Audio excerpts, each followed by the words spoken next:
তো আজকে সকাল সকাল মাকে নিয়ে চলে যাব হাসপাতাল। মাসি, আমি আর বাবু আর মা আছে। কারণ মায়ের হয়েছে টিউমার। তোমরা তো জানো যে মায়ের কিছুদিন ধরে প্রচুর পেটে ব্যথা করছিল। আর দেখে বোঝাই যাচ্ছিল যে মায়ের এত বড় রোগ হয়েছে।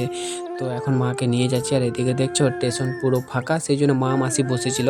আর অনেকক্ষণ পর দেখো ট্রেনও চলে এসছে। আর তারপর আমরা ট্রেনে উঠবো।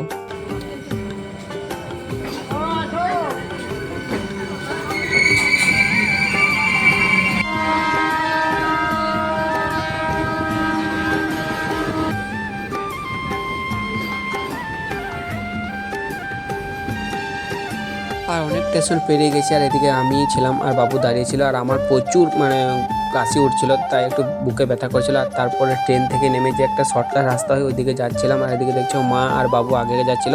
আর তারপরে আমরা টোটো ধরে নিয়েছি। আর সত্যি কথা বলতে প্রচুর আমার ভয় লাগছিল যে কি হবে কি হবে।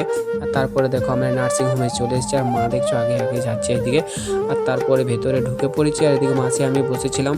আর তারপরে দেখছো এদিকে বাবু এখন ওদের সঙ্গে কথা বলছে। আর তারপরে মা তো এখানে চুড়িয়ারা পরেছিল, তাই খোলাখুলি করছে। আর তারপরে দেখো মাকে একটা স্যালাইন দিয়েছিল। আর তো প্রচুর কান্নাকাটি করছিল, মা করছিল, এদিকে মাসিও। তো চলো ভাই, তোমাদের সঙ্গে দেখা পরে ভিডিও।